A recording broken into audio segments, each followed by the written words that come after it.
Olá, domingo, dia 30 de maio, estamos aqui, um pequeno grupo ainda, mas um grupo muito amoroso. E eu acho importante que a gente mantenha a nossa união e o nosso amor, o que a gente vai conversar aqui hoje, porque esse tema, ele mexe muito com a nossa fé, com a nossa tradição religiosa. Então, se possível, peço a todos que se concentrem cada um no seu coração e que só aceitem como verdade aquilo que bater carinhosamente no seu coração. Eu não estou trazendo aqui para vocês a verdade ou a mentira, apenas uma informação de muitos estudos que pode ser de contribuição e pode ser que não. Eu não pretendo balançar a fé de ninguém. Eu pretendo construir e vou me esforçar para isso, mas nesse assunto as coisas são bem delicadas. Então, vamos ver se o nosso coração permite receber essa informação de uma forma doce, suave, tranquila, sem que a gente faça cobranças absurdas, porque eu presumo que vocês estão aqui com bastante consciência e vontade de expandir ainda mais essa consciência. Então, usem algumas dessas informações para ver um mundo diferente. Apenas ver e deduzir mais para frente se isso é viável ou não, tá? E deduzir mais para frente se isso é viável ou não, tá? Eu quero dizer para vocês da minha experiência particular com Jesus que eu demorei muito tempo para aceitá-lo, muito tempo, porque eu tinha na minha mente a minha família nunca foi, nós somos católicos, mas nunca fomos muito religiosos. E eu tinha na minha mente um Jesus pobre, necessitado. Um Jesus de pessoas que andavam com a Bíblia embaixo do braço, pregando nos templos, nas igrejas. Também pessoas necessitadas e pessoas que não me traziam felicidade nem um brilho quando eu olhava para elas. E eu, no meu inconsciente, não queria esse Jesus, então, certo? Então, eu não estou justificando, eu queria entender uma coisa diferente a respeito disso. Porque eu já conhecia e estudava os anjos, os arcanjos, e aquilo me trazia uma alegria muito grande, me trazia muita vontade de estar cada vez mais perto dessas energias. E fui deixando de lado Jesus porque não me trazia essa mesma informação. E claro que é a nossa mente que constrói tudo isso. Uma série de paradigmas que eu fui construindo ao longo da minha vida fizeram com que eu não sentisse a mesma alegria. E eu lamentava por isso. Porque eu ficava imaginando, nossa, como pode ter vindo um filho de Jesus passar pelo que ele passou, né? E como Deus poderia permitir isso, certo? Então, claro que veio aí depois a necessidade de estudar sobre isso, para ver principalmente onde é que eu estava nessa situação toda, porque o mundo aí fora, se vocês olharem, fé cega, e fé cega, faca molada. A humanidade faz uma escolha ilusória e ela paga o alto preço por isso. Ela não questiona nada, nem a própria fé, ela não questiona uma manipulação gigantesca que é feita aqui nesse planeta. E ela é a primeira a sofrer as consequências. Pior do que ratos de laboratório. E eu sempre fui muito questionadora. Então o que eu vou trazer para vocês aqui hoje é algumas passagens, vários trabalhos que eu tenho e que eu estou usando ainda e cursos que eu faço e vou seguir fazendo. Isso aqui é apenas um princípio para mim. Tomara que alguma coisa sirva já para vocês. E eu vou podendo ao longo da caminhada aqui trazer as fontes também. E alguns de vocês já consultaram essas fontes e está tudo bem. Então, como eu sei que eu estou entre amigos, eu vou me aventurar agora aqui a falar do que é de mais sagrado nesse planeta, né, que é a vinda de Jesus. E graças a Deus hoje eu aceito isso, porque faz toda a diferença para mim, tá? A verdadeira história vai ser meio rápido, a gente acha que não termina hoje. A verdadeira história de Jesus, ela nos revela um esforço imenso, imenso, que este ser fez para cumprir a sua missão. E o que nos faz acreditar ainda mais que a iluminação, ela acontece de dentro para fora. A história dele nos leva a isso.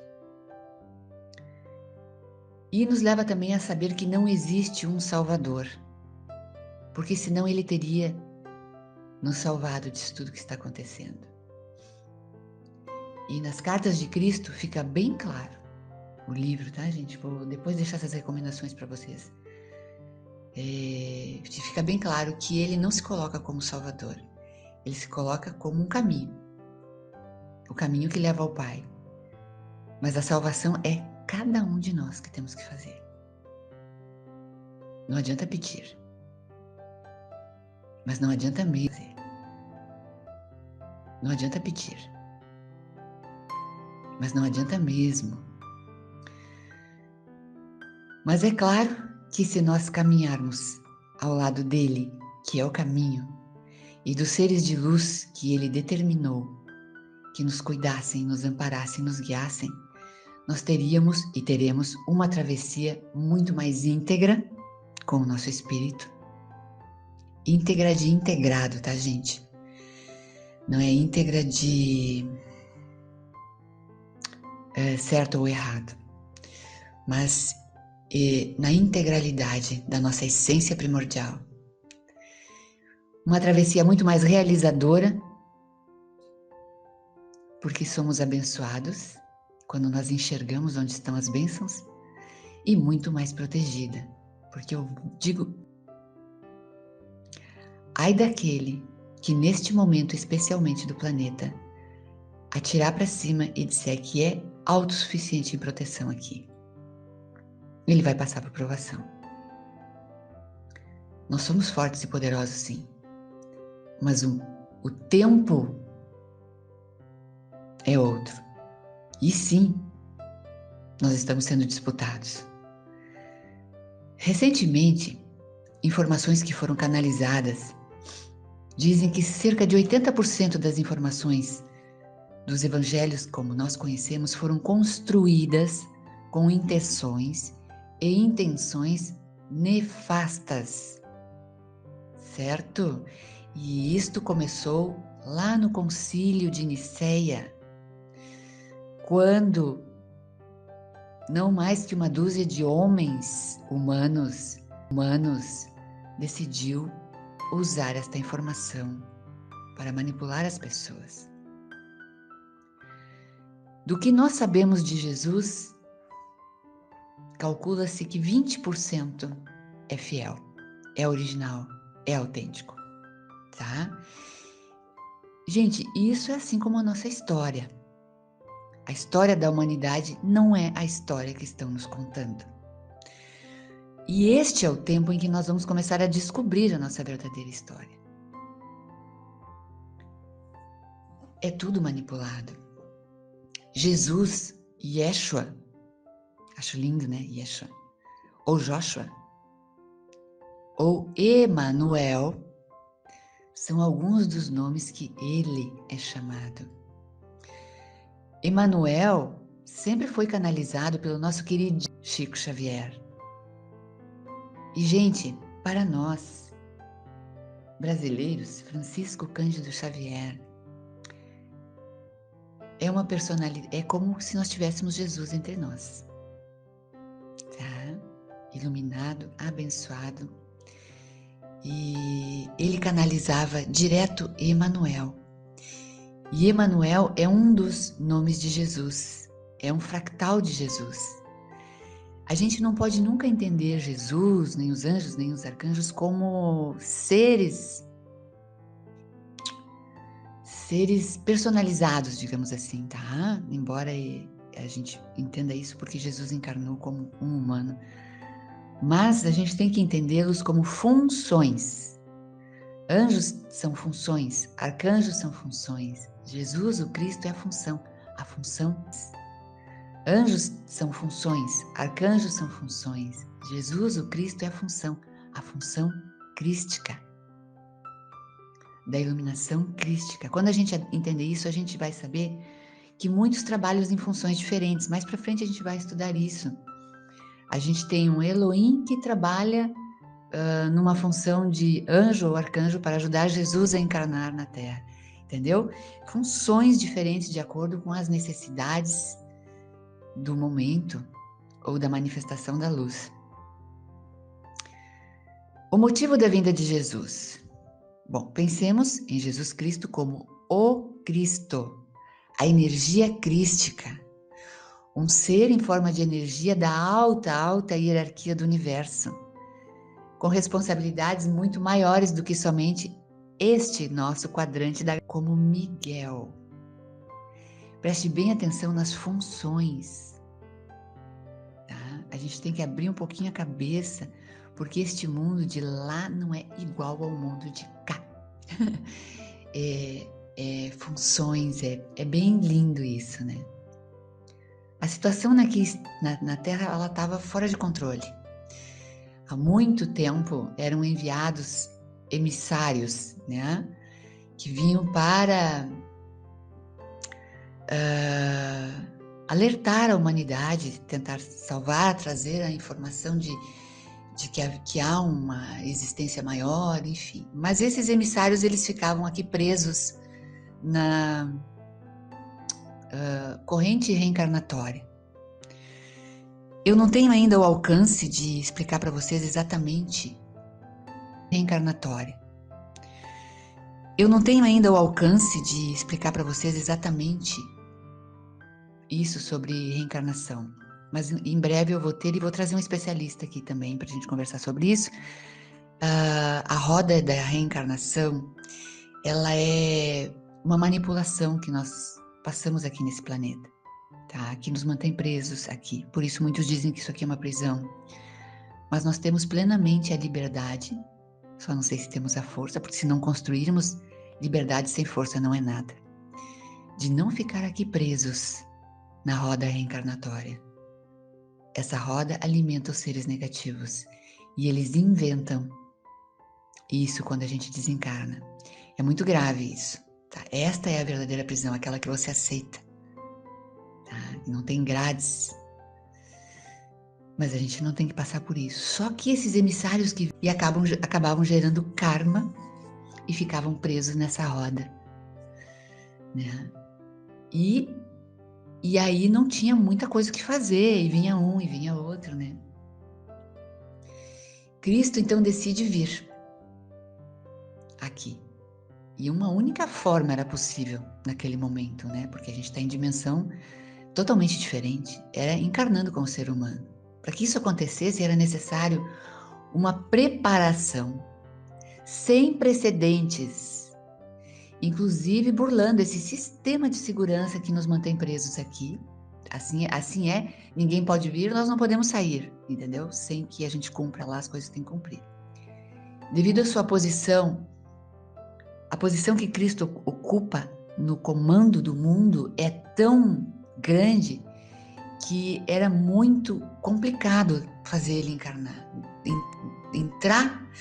Alguns estudos falam que para que a frequência dele pudesse passar para um corpo humano, precisou 2 anos de preparo dele, dessa essência, tá? Fora os tantos outros que eu vou falar aqui, logo em seguida.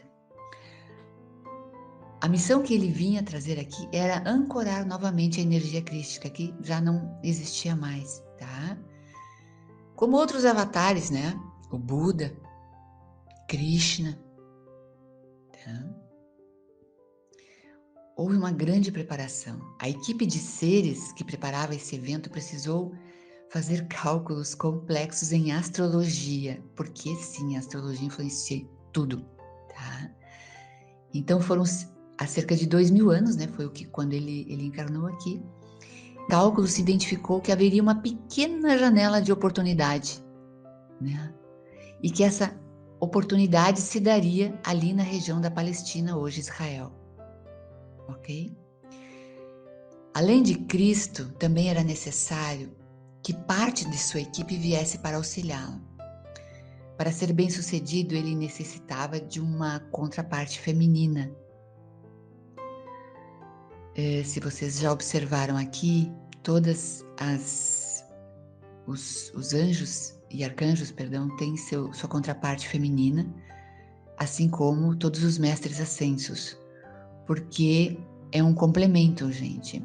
Fora daqui, em esferas superiores, tudo é um, tá? Mas para agir aqui, este mundo foi separado, o feminino, a energia feminina da masculina, a energia feminina da masculina, o yin e o yang. Então, aqui 3 e 4D é assim. Em dimensões acima da 7D, isso não acontece, da sétima dimensão, tá? Então, ele ia perder força, ele não teria força para realizar o que ele vinha fazer aqui nessa dimensão se não tivesse uma contraparte feminina. E sim, gente, Maria Madalena, tá? Esse complemento sagrado masculino e sagrado feminino é a razão principal para a abertura completa do seu chakra cardíaco da glândula pineal, que permitem a sua reconexão com o divino, quando aqui encarnado. É uma alquimia universal. Assim foi programado isso e é assim que funciona aqui. E para se tornar mestre, isso serve para mim, para você, para todos que estão me ouvindo. A gente precisa integrar essas duas energias, isso dentro de nós, tá? Dentro de nós, do nosso comportamento, dos nossos conhecimentos, da nossa energia, tá? Não significa mudar de sexo, nada disso. Olha, a missão de Cristo era sem dúvida a mais importante da história desse planeta. E de uma intensa representatividade para todo o universo, é assim que eles colocam. A coragem, a preparação, por isso passou-se muito tempo e muitas guerras, e esse planeta ainda não foi destruído. Porque se Cristo pisou aqui, é porque a gente tem alguma chance, certo? A gente ficamos hoje muito honrados, mas na época não foi assim. Certo? A gente ficamos hoje muito honrados, mas na época não foi assim. Não foi assim. Eles tiveram que fabricar, inclusive, uma ancestralidade de Cristo, porque não haviam corpos físicos compatíveis com essa energia. Foi feita muita pesquisa genética e muita mutação de DNA. Maria e José tinham que ser totalmente livres de toda a manipulação genética que era feita aqui no planeta Terra, como é feita até hoje, tá? Pelos Anunnakis e outras 22 raças, na época, né? Não sei se hoje não é mais, que interferem geneticamente aqui, tá? Com nomes que vocês conhecem bem, muito bem. O nascimento de Jesus e foi protegida, para vocês terem uma noção da importância disso. Bem, imagine como seria se desdobrar de uma vibração da dimensão sétima para a quarta, sendo bem otimista, né? E caindo aqui nas pedras da terceira. Isso demorou quase 1000 anos, tá? E era preciso fazer este processo todo escondido dos que manipulavam o planeta aqui. Então já se sabia que havia, na época dos reis, faraós, as previsões, porque isso foi feito muitos anos antes. Então os magos e o pessoal que mexia com alquimia sabia que o enviado de Deus, né, viria um dia, tá? Mas não se sabia a hora, né? E foi feito um esquema muito grande de segurança do planeta. Não precisa dizer para vocês por quê, né? O interesse totalmente é contrário aqui. Bom, a chegada dele era um bom momento. Já tinha sido planejada, as estrelas ok, o Império Romano estava tudo bem, estava unificado, não haviam grandes guerras naquele período e até havia uma renovação das energias, digamos assim, porque o comércio andava, tinha cultura, as pessoas estavam aprendendo, havia um interesse em conhecimentos, né? E um dos problemas, né, só para citar aqui uma curiosidade, que haviam, como existem hoje, vários calendários, tá? Então não se chega aí a uma conclusão específica desse negócio de 25 de dezembro, parece que não é tudo, mas né, ninguém sabia a data. E os calendários daquela época também não eram fiéis aos calendários de hoje, então não existem calendários que possam dizer até hoje com precisão qual foi o dia exato que ele nasceu, porque os calendários eram diferentes, tá? Mas Nazaré foi indicado para esse evento por causa dos 3 reis magos, né? Que estariam, e os 3 reis magos tinham função extremamente importante nesse processo, né? A ideia era que Maria ficasse grávida sendo virgem, vamos conversar rapidamente sobre isso. Talvez uma distorção da realidade. Bom, a palavra virgem, ela vem do sentido de imaculada, de uma raça imaculada, de um espírito de extrema pureza. Maria vem de uma alta hierarquia.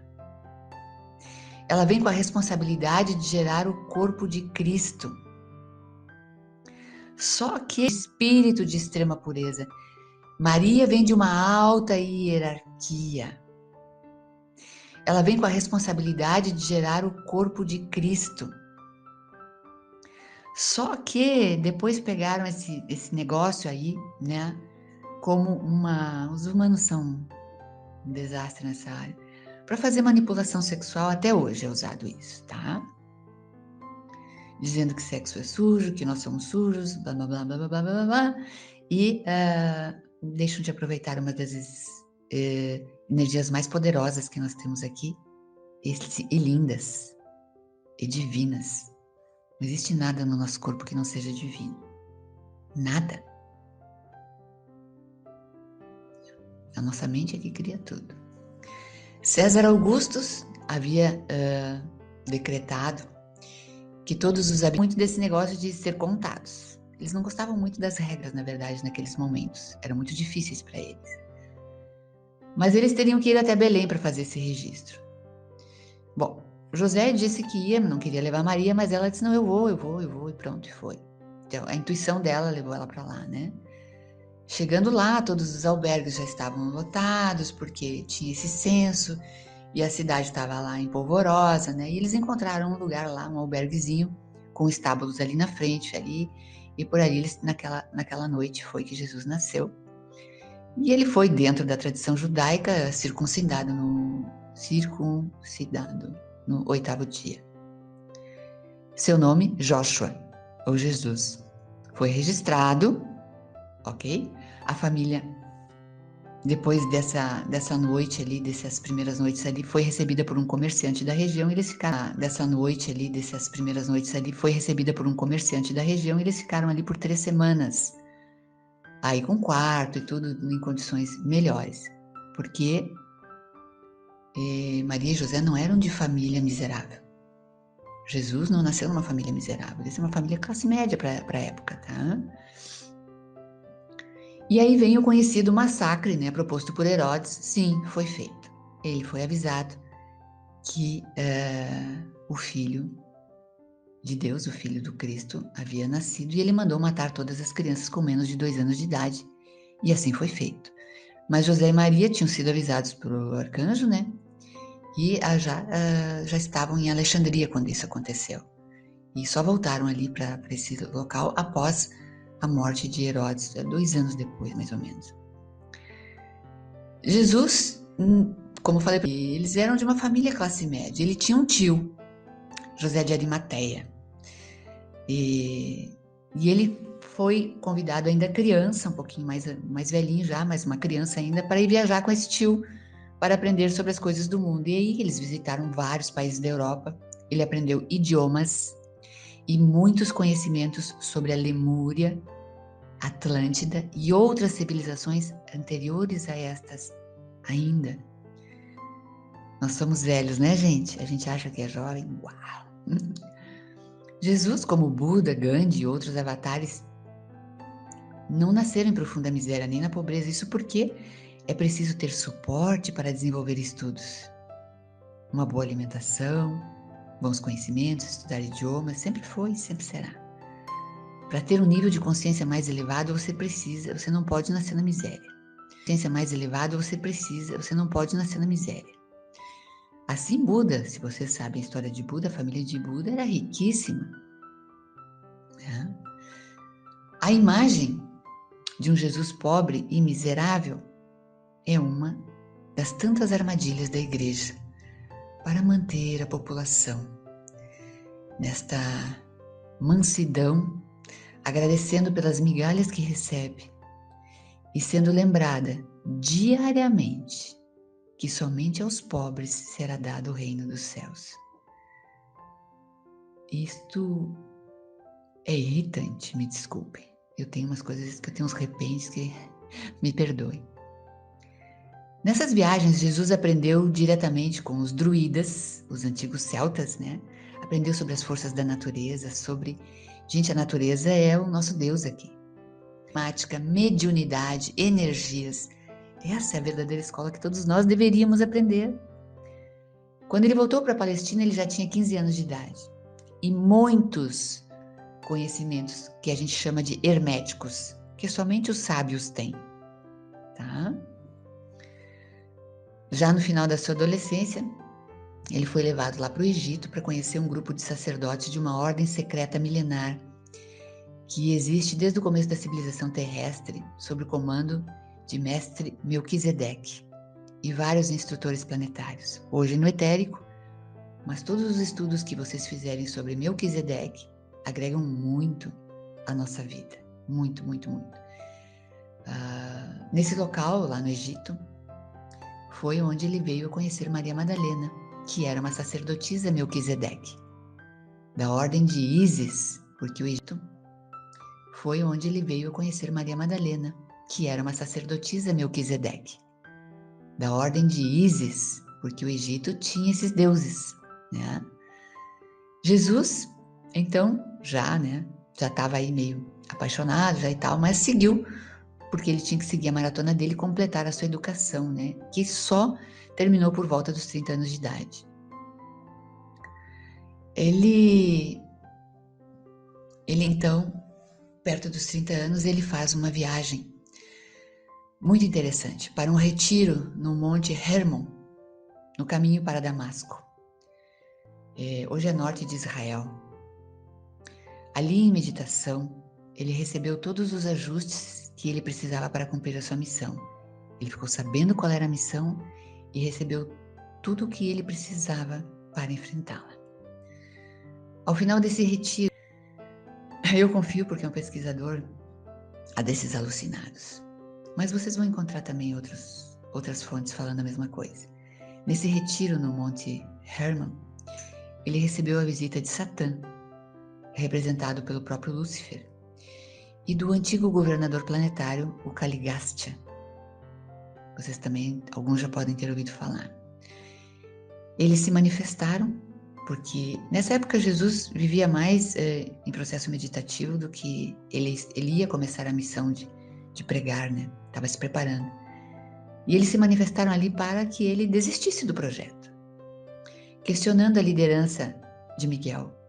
Miguel como consciência maior de Jesus encarnado, tá?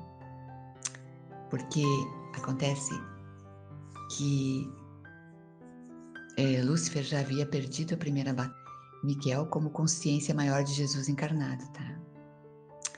Porque acontece que Lúcifer já havia perdido a primeira batalha para Miguel, mas ele tem seus aliados, e aqui nesse território era ele que mandava.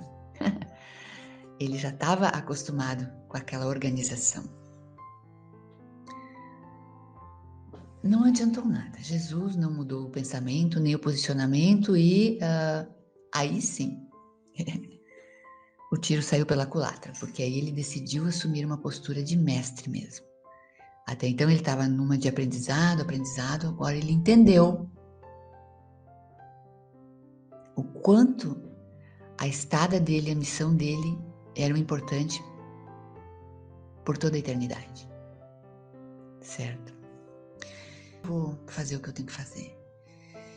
E aí ele se depara com o batismo, né? Batismo de João. Naquele momento aqui, nas cartas de Cristo, quando a gente lê, a gente se emociona. Quando João batizou ele na água, a gente não sabe direito o que aconteceu. Dizem alguns estudos, que João foi como um doador de uma energia que fez o ajuste final em todas as frequências de todos os corpos de Cristo, físico, energético e espiritual. Ele conta nas cartas de Cristo que quando ele saiu da água, ele sentiu um negócio que ele não sabia explicar o que era. Era uma sensação, uma coisa de mundo, de universo, Ele saiu daquelas águas sem explicação. E foi aí que ele ruma para passar os dias no deserto, para poder entender e encontrar o Deus dentro dele, encontrar o Deus em tudo, encontrar a razão. Sem explicação. E foi aí que ele ruma para passar os dias no deserto, para poder entender e encontrar o Deus dentro dele, encontrar o Deus em tudo, encontrar a razão de tudo, o que ele iria passar ali na frente, né? E a maior parte da evolução dele foi esse entendimento frequencial da energia crística que aconteceu ali no deserto. Sim. E ele começa então a sua peregrinação ao lado dos 12 apóstolos e com Maria Madalena. Todos os apóstolos, Maria Madalena, tudo foi preparado. Tudo. Sobre a crucificação. Bom, aqui, gente, não tem consenso em muitas coisas, tá? Os fatos históricos se contradizem imensamente e eu digo para vocês que já cavocaram, mas o livro As Cartas de Cristo fala que houve crucificação, porém eu vou dar para vocês uma passagem aqui e eu vou deixar no coração de vocês. Pesquisem, estudem, porque vale a pena. Vocês não vão deixar de acreditar nisso. Vai acontecer que nem aconteceu comigo. Eu acredito muito mais agora. Eu creio muito mais agora. E eu sou de Jesus totalmente agora. É incrível. Não existe fé cega. O que existe é conhecimento. O que a gente quer, na verdade, todos vocês que estão aqui hoje, é compreender. Porque nós somos espíritos evoluídos, temos uma relativa inteligência, temos consciência, nós não podemos aceitar as coisas sem compreender, porque aí não tem fé. Acabou-se o tempo da fé cega, não serve nem para mim. Acabou-se o tempo da fé cega, não serve nem para mim, nem para Jô, nem para ninguém. Então vão pesquisar, porque daqui para frente, olha só, o que eu estou trazendo aqui para vocês é só uma pincelada. Disse que observe no seu coração como você sentir isso. Não tem problema. A crucificação ela é conveniente como um fator manipulador da sociedade até hoje. Isso por si só já nos coloca num alerta para o fato. Então, muitos pesquisadores, cientistas, começam a buscar a fonte da verdade vendo as consequências que nós temos hoje. Ou seja, vamos ver de trás para frente. A quantos e a quem beneficia saber que nós, que eu, que você, que a Lilian, que a Maria, que nós, que toda a humanidade é pecadora? Mas é muito difícil desconstruir essa história. Não tem provas científicas nem de uma coisa nem de outra. De nada tem provas científicas. E eu não sei se um dia nós vamos saber qual é a verdade. E até aqui eu não sei se realmente importa. O que nós sabemos é que as consequências da manipulação dessa informação existem. E a gente pode dar 2 passos, não precisa nem sair de casa para ver. Tá? Pode ser que a gente tem aí duas realidades plasmadas. Nós não somos múltiplas realidades? Pode ser que tenha uma realidade com ele crucificado e uma realidade com ele não crucificado, tá? E a gente vai ter que acreditar naquela que mais fala ao nosso coração. E a gente vai ter que acreditar naquela que mais fala ao nosso coração. Porque ali dentro ele está, com certeza. Sim, as pessoas eram crucificadas naquele tempo. Mas, tecnicamente, por todos os estudos que são feitos, todos os levantamentos, ninguém poderia chegar perto de uma pessoa crucificada. Eles ficavam totalmente isolados. Maria Madalena, Mãe Maria, ninguém, é um absurdo dizer que chegaria perto. É impossível. Essa encenação tem algo de perigoso aí. Sim, Jesus foi julgado. Ele estava muito... Eu ainda não cheguei em várias partes do conto. Ele estava muito irado, porque ele pregava, mas ele notava que as pessoas queriam que ele desse algo para aquelas... Aquele ser humano é muito engraçado. As pessoas queriam... então me dá a cura, me dá uma moeda, me muda, transforma o pão em vinho. Um pouco ele ia fazendo, mas ele notou que as pessoas não queriam sair daquilo ali. Então, quando ele foi naquele templo, que o último que ele foi convidado, que ele já sabia que ele ia sair de lá preso, ele já estava irado, porque ele chega nesse templo, que é também dedicado ao comércio, onde as pessoas se encontravam nesse local. Agora me escapou o nome aqui. Ele chega lá, que ele vira as mesas, ele atira tudo no chão. Ele está irritado. E ele perdeu o controle, me parece que inclusive chocando até os apóstolos e tudo. E ali identificaram ele, já estavam à procura dele, e ele foi preso. Foi julgado e condenado. Uma outra versão diz que Jesus, tendo sido julgado, condenado, com 33 anos de idade, ele foi crucificado. Porém, José de Arimateia, o tio que eu falei para vocês, haveria subornado os guardas de plantão naquela noite, que é algo bem comum na época. Tá? Poucas moedas e pronto. Retirou Jesus da cruz ainda vivo, levou para sua casa, cuidou dos ferimentos e Jesus se recuperou. Certo? Enquanto isso, ele era dado como morto e seu corpo misturado junto com os outros em valas comuns. Não haveria maneira de, a não ser pagando, tirar um corpo dali. Tá? E essa coisa ficou. Então, assim, tem culturas que dizem isso, outras que dizem aquilo. Ali, esse é o ponto da questão que talvez a gente saiba um dia. Jesus, após a sua recuperação, reaparece para os apóstolos para se despedir. E aí vem a questão da ressurreição. Ele realmente. E ele pega Maria e seus filhos e segue para o Egito. Este trabalho já está sendo bastante utilizado, bastante estudado. Os descendentes dessa geração de merovingios, tá? Vivem ali entre a França e a Espanha, de maneira secreta, mas sim, essa raça pura existe, né?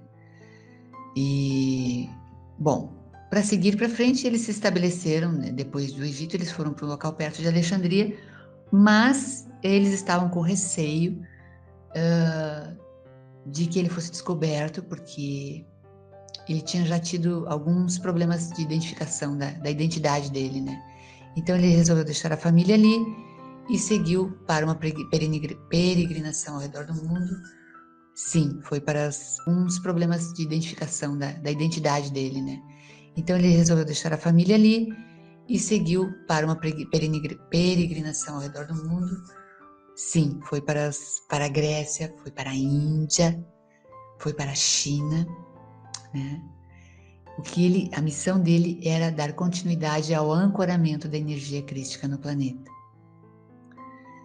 Após os filhos crescidos, Maria Madalena então foi para a França, tá? Onde ela desencarnou. Existe um caminho de Maria Madalena e é um trabalho que eu estou desenvolvendo magnífico e espero me aprofundar muito sobre isso. Bom, recomendo para vocês a leitura das Cartas de Cristo. É um livro, tá? É magnífico, tá? as cartas de Cristo. Vocês podem também...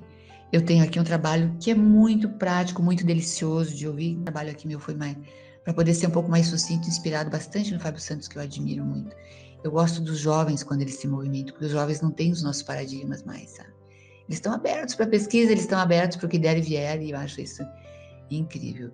Toda essa informação que eu vim trazer para vocês aqui veio para mim, para o meu coração, elevar de uma forma inimaginável a energia crística, o poder de Jesus, a nossa importância nesse contexto todo, o nosso cuidado, o nosso planeta, como tudo é divino, tudo é divino. Como a gente pode resgatar o nosso planeta, como nós podemos sair desse domínio que aí está. Certo, gente? A gente está caindo em armadilhas cada vez maiores e armadilhas cada vez mais visíveis e cada vez mais enterrando a nossa fé. E cada vez mais enterrando a nossa fé. Eu respiro mais aliviada hoje. Eu prefiro a verdade. A verdade sempre me soa para mim, a verdade que é para mim, soa para mim como mais força. A fé cega me torna fraca e eu não gosto nada disso. Eu gosto de expandir, gosto de crescer, gosto de evoluir. Recomendo então, bom, tem muita coisa que vocês podem ler, muita gente que está fazendo esse trabalho maravilhoso. E esse trabalho também está disponível no livro de Urântia, capítulos e capítulos, milhares de páginas só sobre Jesus. Eu aqui em 30 minutos, né? Agora 45 minutos. Estou fazendo papel ridículo, mas eu estou tentando despertar em nós a importância da energia crística. E para mim, o planejamento, como tudo é importante aqui, como tudo é fundamental, como tudo é grande aqui. E a gente aqui nesse corpinho de terceira dimensão, a gente acha que é pequeno. Então, gente, uma nova visão, sim. A Eliana falando aqui. As cartas de Cristo trazem uma nova visão pra gente. Uma visão mais moderna e não cheia de dominação, tá? Isso ocorre em várias religiões, mas temos que respeitá-las porque também trazem muito conhecimento e fica a critério de cada um o quanto isso possa fazer diferença na sua vida. Eu hoje sou apaixonada, amo Jesus e eu perdi aquele ranço aquela coisa do carinha com a Bíblia embaixo do braço e amo Jesus e eu perdi aquele ranço aquela coisa do carinha com a Bíblia embaixo do braço e a roupinha puída e usando isso para ter fiéis. Cara, desculpe a expressão aí, eu não gostava nada daquilo. Graças a Deus eu consegui me libertar daquilo. Temos uma semana. Gente, vocês não têm noção o que vai ser semana que vem. A semana que vem eu vou dedicar aqui começa aqui, ó, dia 20... Perdão, começa na segunda-feira. Eu vou dedicar aqui a análise das últimas canalizações de Arcanjo Miguel. Últimas mesmo, agora maio, abril, tá? Só que, tecnicamente, Arcanjo Miguel é bem complicado. Então, eu vou fazer vou fazer duas. Se vocês estiverem achando meio complicado, vocês vêm falar comigo. Mas a gente pode se reunir mais algumas vezes e conversar sobre isso. Porque ele está trazendo técnicas. Ele está explicando o que está acontecendo nesse momento da humanidade.